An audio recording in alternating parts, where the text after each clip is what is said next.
नरेंद्र मोदी जिस कोठी में रहता है मोदी के बाप की नहीं है। जो मैं जूता पहनता हूँ उसका भी टैक्स लगता है, इससे पलता है चलता है कोठी का खर्चा। हम जो कपड़े पहनते हैं, हम यहाँ पैसा देते हैं, जिस गाड़ी और जहाज में घूमता है वो मोदी के बाप की चाय की दुकान से नहीं आया है। हम पर लगे हुए टैक्स देश के टैक्स से चलता है। वो देश का नौकर है और देश का नौकर हो करके उसने इतना बड़ा आरोप लगाया। मैं तो आपके माध्यम से कहना चाहता हूँ, उठ खड़ा होना चाहिए देश के करोड़ों बेरोजगारों को, करोड़ों गरीब परिवारों को, करोड़ों किसानों को और सेना के सम्मान के लिए लड़ने वालों को दो जूते पैर में पहनकर एक हाथ में उठाना चाहिए, पूछना चाहिए कि देश तोड़ने का आरोप तूने हम पर क्यों लगाया। नरेंद्र मोदी ने क्या कहा कि यह युवाओं का बर्बाद करने वाला है भविष्य। मोदी नौकरी नहीं देगा तब बर्बाद होगा देश का युवा। वो नौकरी मिलेगी तो बर्बाद कैसे हो जाएगा। हमारे देश में नरेंद्र मोदी कह रहे हैं मैं सत्ता नहीं छोड़ूंगा 2047 तक और अग्निवीर सेना की हिफाजत करने वाले को 4 साल में लात मार के बाहर कर दूंगा। हमारे देश में अग्निवीर कर हैं हम सेना का सम्मान कायम कराने के लिए और सेना की जो पहले भर्ती होती थी थल सेना, जल सेना, वायु सेना में, उसके वापसी के लिए हम इंडिया गठबंधन को वोट देंगे। हमारे देश में मोदी कह रहे हैं हम 5 किलो अनाज के लिए वोट मांगेंगे और इंडिया गठबंधन कह रहा है 5 किलो अनाज से कुछ नहीं होता है। हम आप गरीबों को 80 करोड़ ज्यादा लोगों को, एक परिवार के मुखिया को 1-1 लाख रुपए सालाना देंगे तो गरीब कह रहा है हम उसके लिए वोट देंगे। बेरोजगार कह रहे हैं हम रोजगार नौकरियों के लिए वोट देंगे। तो आपको बता देना चाहता हूं कि नरेंद्र मोदी ना तो नौकरी देना चाहते हैं, ना 1 लाख रुपए सालाना गरीब को देना चाहते हैं, ना हमारी सेना को अग्निवीर अपनी योजना खत्म करना चाहते हैं, ना अप्रेंटिसशिप वालों को 1-1 लाख रुपए सालाना देना चाहते हैं। इसलिए नरेंद्र मोदी यह चाहते हैं कि मैं हिंदू मुसलमान बोलूं तो लोग सरकारी नौकरी पर ठोकर मारे, सेना के वजूद को किनारे छोड़े, 25 लाख के इलाज की बात छोड़ दें, 1-1 लाख रुपए सालाना गरीबी के लेने का बात छोड़ दें।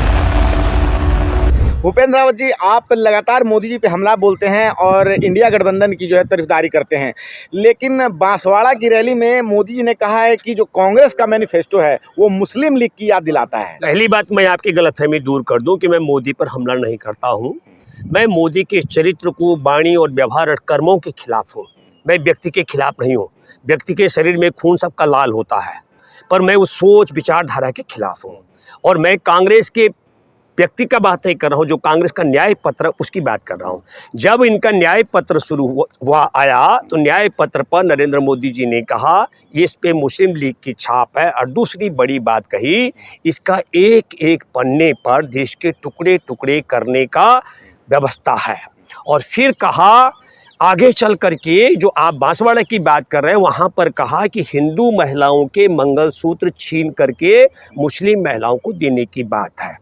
तो इसके पड़ाव का मामला है। जब पहले चरण का चुनाव हुआ तो पहले चरण के चुनाव से पहले मैं कहूंगा तो नरेंद्र मोदी का कहीं भाजपा नहीं है, मोदी की गारंटी पर वोट मांगा जा रहा था। मोदी का मामला और 400 का नारा लग रहा था, क्योंकि नरेंद्र मोदी जी के पास तमाम खुफिया एजेंसी हैं। उन्होंने रिपोर्ट दी कि पहले चरण की जो 102 सीटों पर वोटिंग हुआ है उनमें इंडिया गठबंधन को 80 से ज़्यादा सीटों पर विजय मिल रही है।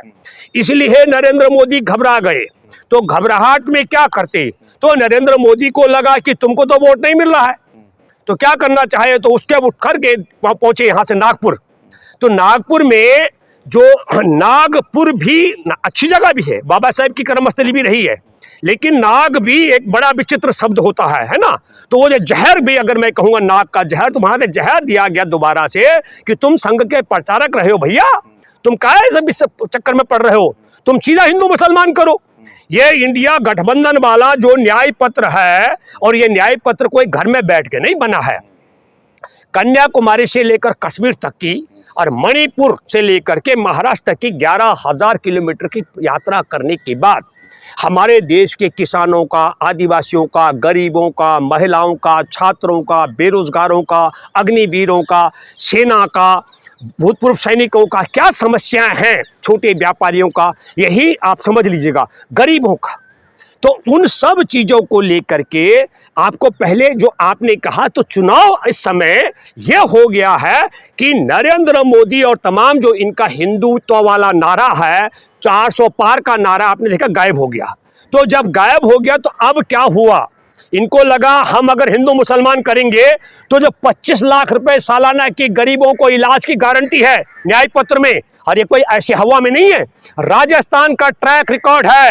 राजस्थान में कांग्रेस की सरकार एक एक बीमार होने वाले को बिना किसी कार्ड के 25-25 लाख तक का इलाज करा रही थी। तो पूरे भारत में गहलोत जी का वो मॉडल इंप्लीमेंट है।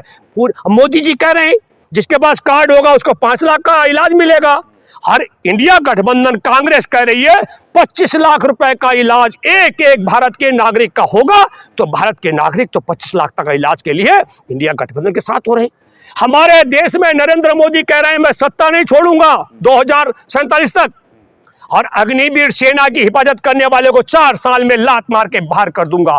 हमारे देश में अग्निवीर कर हैं हम सेना का सम्मान कायम कराने के लिए, और सेना की जो पहले भर्ती होती थी थल सेना, जल सेना, वायु सेना में, उसके वापसी के लिए हम इंडिया गठबंधन को वोट देंगे। हमारे देश में मोदी कह रहे हैं हम 5 किलो अनाज के लिए वोट मांगेंगे, और इंडिया गठबंधन कह रहा है 5 किलो अनाज से कुछ नहीं होता है। हम आप गरीबों को 80 करोड़ ज्यादा लोगों को, एक एक परिवार के मुखिया को 1-1 लाख रुपए सालाना देंगे। तो गरीब कह रहा है हम उसके लिए वोट देंगे। बेरोजगार कह रहे हैं हम रोजगार नौकरियों के लिए वोट देंगे। तो आपको बता देना चाहता हूं कि नरेंद्र मोदी ना तो नौकरी देना चाहते हैं, ना 1 लाख रुपए सालाना गरीब को देना चाहते हैं, ना हमारी सेना को अग्निवीर अपनी योजना खत्म करना चाहते हैं, ना अप्रेंटिसशिप वालों को 1-1 लाख रुपए सालाना देना चाहते हैं। इसलिए नरेंद्र मोदी ये चाहते हैं कि मैं हिंदू मुसलमान बोलूं तो लोग सरकारी नौकरी पर ठोकर मारे, सेना के वजूद को किनारे छोड़े, 25 लाख के इलाज की बात छोड़ दें, 1-1 लाख रुपए सालाना गरीबी के लेने का बात छोड़ दें। इसलिए नरेंद्र मोदी का मैं ये कहना चाहता हूं आपके माध्यम से कि नरेंद्र मोदी पहले चरण के रिजल्ट कहूंगा मैं, जो रिपोर्ट आई है, मानसिक संतुलन मोदी का गड़बड़ा गया है, हार से डर के मारे। और न केवल हार का मामला है, जितने अपराध किए जेल भी जाना पड़ेगा, तो जेल का भी डर है। सर एक सवाल लेंगे। सैम पित्रोदा कांग्रेस से जुड़े हुए हैं, उन्होंने कहा कि विरासत कानून के द्वारा जो है यहाँ लागू होना चाहिए, और अमीरों के धन जो है जब उनके अगर ऐसा वो खत्म होते हैं तो उस पर मतलब कि 55% सरकार को मिल जाना चाहिए, तो से वो सरकार के हाथ में आ जाना चाहिए। इस पर क्या एक मिनट, पहली बात जो आपने कहा कि पित्रोदा ने यह कहा है, कहाँ पर कहा ये उन्होंने एक देश के स्ट्रक्चर के विषय में बात की। किसी एक देश का यहाँ का ऐसा चरित्र है, जैसे अभी हम दिल्ली में हैं तो हमने कोई गर्म कपड़े नहीं पहने हुए हैं, लेकिन अभी अगर कोई लद्दाख में होगा तो वो तो पूरे एकदम गर्म कपड़ों में होगा, तो वो तो कहेगा कि वहाँ कड़कती ठंड है। तो हम कह रहे हैं कहाँ मूर्ख आदमी है, दिल्ली में तो कूलर पंखा चलाना पड़ रहा है, एसी चलाना पड़ रहा है, तो मिसमैच हो जाएगा ना। आपको यह समझना पड़ेगा। सैम पित्रोदा ने अमेरिका के संदर्भ में क्या कहा, वो अमेरिका का मामला है, पर यह नहीं कहा। एक मिनट सुनिए, न्याय पत्र में कहीं, सुनिए, न्याय पत्र में कहीं भी एक शब्द भी पित्रोदा का हो तो मैं आपकी बात का जवाब देता हूं। चलो मैं पहले, वो तो विदेश में रहते हैं, भारत में इस कानून को लागू करने की वकालत की। पहले सुनो, नरेंद्र मोदी जी ने कहा कि इसमें मुस्लिम लीग की छाप है, उसको तो आप नहीं पकड़ रहे हो। तो नरेंद्र मोदी को मैं चुनौती देता हूं, क्योंकि नरेंद्र मोदी जी ने कहा असली यदुवंशी अखिलेश तो कांग्रेस को राहुल के साथ क्यों है। तो मैं भी कहना चाहता हूं नरेंद्र भाई अगर असली मोदी है, असली मोदी आप समझ गए। हमारे देश में एक कहावत है गांव में, जो बात का होता है वो बाप का होता है, और जो बात का नहीं होता वो अपने बाप का भी नहीं होता। तो मैं एक बात कहना चाहता हूं, नरेंद्र मोदी बता दे, क्योंकि नरेंद्र मोदी जिस सावरकर का भक्त है, हनुमान है, उस सावरकर की हिंदू महासभा मुस्लिम लीग ने मिलकर के सरकारें चलाई थी। तो ज्यादा होगा हमारे से ज्यादा, हमारे परिवार के लोग पूर्वज तो आजादी के आंदोलन में है और वो कायरों के साथ है। तो इसलिए हम कहना चाहते हैं देश के मुखबिरों का इतना बढ़िया घोषणा पत्र होगा, उसकी जानकारी नरेंद्र मोदी को होगी। मुस्लिम लीग का कौन सा पैरा है मोदी बता दे, अगर सच्चा मोदी है तो। एक दूसरी बात, नरेंद्र मोदी ने कहा कि यह देश के टुकड़े करने वाला कानून है, आपको पेशेंस रखना चाहिए। अब मैं आप सब लोगों से कहना चाहता हूं, हमारे देश में अग्निवीर योजना खत्म होगी और सेना में सब पक्के सैनिक बन जाएंगे। तो नरेंद्र मोदी हमारे देश के उन लाखों युवाओं का अपमान कर रहा है जिनको सैनिक माना जाएगा, अग्निवीर योजना खत्म की जाएगी। तो नरेंद्र मोदी अगर सच्चा है मोदी, तो बताए कि जिन सैनिकों को सैनिक बनाया जाएगा उनमें देश तोड़ने वाला कौन है। हमारे देश के करोड़ों किसानों को एमएसपी की गारंटी मिलेगी और उनका कर्जा माफ होगा, असली मोदी है तो बताए हमारे देश में एमएसपी की गारंटी मिलने के बाद कौन सा किसान है जो देश तोड़ेगा। हमारे देश के करोड़ों गरीबों को जो 5 किलो अनाज की बात है, वो भी कांग्रेस का एक था, उसको भोजन का अधिकार कानून तब दे रहा है। 1-1 लाख रुपए करोड़ों गरीबों को मिलेगी। मोदी सच्चा है तो बताए देश में वो कौन गरीब परिवार है जो 1 लाख रुपए सालाना की मदद मिलने पर देश तोड़ेगा। सच्चा है मोदी तो बताए हमारे देश में एक युवतियों को डिप्लोमा होने के मिलने के बाद अप्रेंटिसशिप के लिए 1 लाख रुपए मिलेगा, तो कौन है जो देश तोड़ना चाहता है। 30 करोड़ जो करोड़ों बेरोजगार हैं उनमें 30 लाख को सरकारी नौकरी मिलेगी, वो कौन है जो हमारा देश तोड़ेंगे सरकारी नौकरी मिलने पर।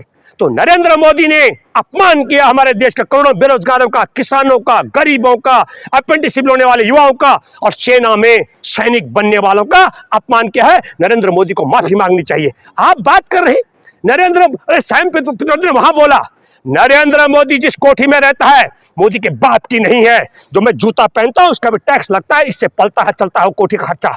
हम जो कपड़े पहनते हैं, हम यहाँ पैसा देते हैं, जिस गाड़ी और जहाज में घूमता है वो मोदी के बाप की चाय की दुकान से नहीं आया है। हम पर लगे हुए टैक्स देश के टैक्स से चलता है। वो देश का नौकर है और देश का नौकर हो करके उसने इतना बड़ा आरोप लगाया। मैं तो आपके माध्यम से कहना चाहता हूं, उठ खड़ा होना चाहिए देश के करोड़ों बेरोजगारों को, करोड़ों गरीब परिवारों को, करोड़ों किसानों को और सेना के सम्मान के लिए लड़ने वालों को 2 जूते पैर में पहनकर एक हाथ में उठाना चाहिए, पूछना चाहिए कि देश तोड़ने का आरोप तूने हम पर क्यों लगाया। यही बात है, इसके अलावा कोई बात उसमें नहीं है। उसमें कोई मुस्लिम की बात नहीं है, देश तोड़ने की बात नहीं है। नरेंद्र मोदी ने क्या कहा कि यह युवाओं का बर्बाद करने वाला है भविष्य। मोदी नौकरी नहीं देगा तब बर्बाद होगा देश का युवा, वह नौकरी मिलेगी तो बर्बाद कैसे हो जाएगा। तो हम ये कहना चाहते हैं कि नरेंद्र मोदी बेचारा अपनी मानव दशा खराब हो चुका है। नरेंद्र मोदी ने जितने अपराध किए हैं उन अपराधों की सजा उसे जेल जाना पड़ेगा। लेकिन